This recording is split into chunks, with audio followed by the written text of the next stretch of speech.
2 ദിനവൃത്താന്തം 36 അധ്യായം. യഹോവാഹാസ്. ജോസിയയുടെ പുത്രനായ യഹോവാഹാസിനെ ദേശത്തെ ജനങ്ങൾ ജെറൂസലേമിൽ രാജാവായി വാഴിച്ചു. ഭരണം ആരംഭിക്കുമ്പോൾ അവന് 23 വയസ്സായിരുന്നു. അവൻ ജെറൂസലേമിൽ 3 മാസം ഭരിച്ചു. ഈജിപ്തിലെ രാജാവ് അവനെ സ്ഥാനഭ്രഷ്ടനാക്കി. 100 താലന്ത് വെള്ളിയും 1 താലന്ത് സ്വർണവും ദേശത്തിന് കപ്പം ചുമത്തി. യഹോവാഹാസിന്റെ സഹോദരൻ എലിയാക്കിമിനെ ഈജിപ്ത് രാജാവ് യൂദായുടെയും ജെറൂസലേമിന്റെയും രാജാവാക്കി. അവന് യഹോയാക്കീം എന്ന് പേരിട്ടു. യഹോവാഹസിനെ നെക്കോ ഈജിപ്തിലേക്ക് കൊണ്ടുപോയി. വാഴ്ച ആരംഭിക്കുമ്പോൾ യഹോയാക്കീമിന് 25 വയസ്സായിരുന്നു. അവൻ ജെറൂസലേമിൽ 11 വർഷം ഭരിച്ചു. ദൈവമായ കർത്താവിന്റെ മുൻപിൽ അവൻ തിന്മ പ്രവർത്തിച്ചു. ബാബിലോൺ രാജാവായ നബുക്കദ്നേസർ അവനെതിരെ വന്ന് അവനെ ചങ്ങലകൾ കൊണ്ട് ബന്ധിച്ച് ബാബിലോണിലേക്ക് കൊണ്ടുപോയി.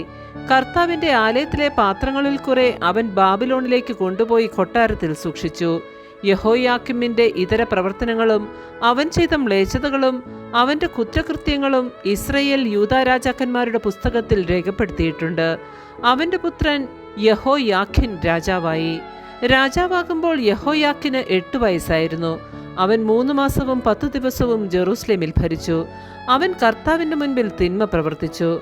ആ വർഷം വസന്തകാലത്ത് നബുക്കദ്നേസർ രാജാവ് സൈന്യത്തെ അയച്ച് യഹോയാഖിനെ ബാബിലോണിലേക്ക് പിടിച്ചുകൊണ്ടുപോയി. കർത്താവിന്റെ ആലയത്തിലെ വിലപിടിപ്പുള്ള പാത്രങ്ങളും കൊണ്ടുപോയി. യഹോയാക്കിമിന്റെ സഹോദരനായ സെദക്കിയായെ യൂദായുടെയും ജെറൂസലേമിന്റെയും രാജാവാക്കി. ഭരണം ആരംഭിക്കുമ്പോൾ സെദക്കിയായ്ക്ക് 21 വയസ്സായിരുന്നു. 11 വർഷം അവൻ ജെറൂസലേമിൽ ഭരിച്ചു. ദൈവമായ കർത്താവിന്റെ മുൻപാകെ അവൻ തിന്മ ചെയ്തു. കർത്താവിന്റെ വചനമറിയിച്ച ജെറമിയായുടെ മുൻപിൽ അവൻ തന്നെ എളിമപ്പെടുത്തിയില്ല. നബുക്കദ്നേസർ രാജാവിന് വിധേയനായിരുന്നു കൊള്ളാമെന്ന് ദൈവനാമത്തിൽ സത്യം ചെയ്തിരുന്നെങ്കിലും സെദക്കിയ അവനോട് മത്സരിച്ചു. ഇസ്രയേലിന്റെ ദൈവമായ കർത്താവിങ്കിലേക്ക് തിരിയാതെ അവൻ ഹൃദയം കഠിനമാക്കി ദുശ്ശാഠ്യത്തിൽ തുടർന്നു. ജനതകളുടെ മ്ലേച്ഛതകൾ അനുകരിച്ച് പുരോഹിത പ്രമുഖരും ജനവും അത്യധികം അവിശ്വസ്തരായി തീർന്നു. ജെറൂസലേമിൽ കർത്താവിന് പ്രതിഷ്ഠിതമായിരുന്ന ആലയം അവർ അശുദ്ധമാക്കി. പിതാക്കന്മാരുടെ ദൈവമായ കർത്താവ് തന്റെ ജനത്തോടും വാസസ്ഥലത്തിനോടും കരുണ തോന്നി അവരുടെ അടുത്തേക്ക് തുടർച്ചയായി ദൂതന്മാരെ അയച്ചുകൊണ്ടിരുന്നു. എന്നാൽ അവർ ദൈവത്തിന്റെ ദൂതന്മാരെ പരിഹസിക്കുകയും അവിടുത്തെ വാക്കുകൾ പുച്ഛിച്ചു തള്ളുകയും പ്രവാചകന്മാരെ അവഹേളിക്കുകയും ചെയ്തുകൊണ്ടിരുന്നു. അങ്ങനെ കർത്താവിന്റെ ക്രോധം അപ്രതിഹതമാം വിധം അവിടുത്തെ ജനത്തിനെതിരെ ഉയർന്നു. കൽദായ രാജാവിനെ അവിടുന്ന് അവർക്കെതിരെ കൊണ്ടുവന്നു. അവൻ അവരുടെ യുവയോദ്ധാക്കളെ വിശുദ്ധ സ്ഥലത്ത് വെച്ച് വാളിനിരയാക്കി. യുവാക്കളോടോ കന്യകളോടോ വൃദ്ധന്മാരോടോ പടുകിഴവന്മാരോടോ അവൻ കരുണ കാണിച്ചില്ല. ദൈവം എല്ലാവരെയും അവന്റെ കൈകളിൽ ഏൽപ്പിച്ചു. ദേവാലയത്തിലെ ചെറുതും വലുതുമായ പാത്രങ്ങളും കർത്താവിന്റെ ആലയത്തിലെയും രാജാവിന്റെയും പ്രഭുക്കന്മാരുടെയും കൊട്ടാരങ്ങളിലെയും നിക്ഷേപങ്ങളും അവൻ ബാബിലോണിലേക്ക് കൊണ്ടുപോയി. അവൻ ദേവാലയം അഗ്നിക്കിരയാക്കി. ജെറൂസലേമിന്റെ മതിലുകൾ ഇടിച്ചു നിരത്തി. അതിലെ മന്ദിരങ്ങൾ ചുട്ടിരിച്ചു. വിലപിടിപ്പുള്ള പാത്രങ്ങൾ നശിപ്പിച്ചു. വാളിൽ നിന്ന് രക്ഷപ്പെട്ടവരെ അവൻ ബാബിലോണിലേക്ക് തടവുകാരായി കൊണ്ടുപോയി.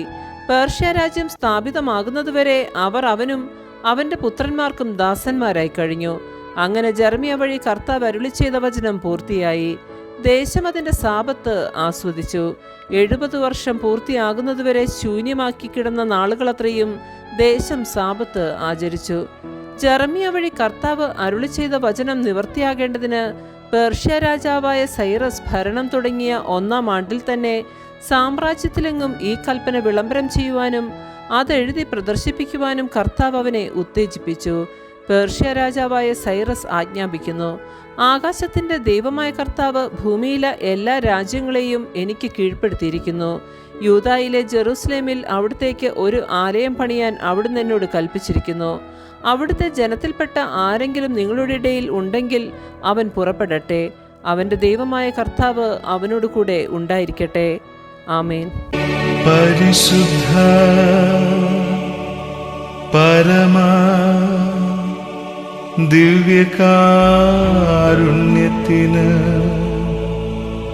എന്നേരവും ആരാധനയും സ്തുതിയും പുകഴ്ചയും ഉണ്ടായിരിക്കട്ടെ.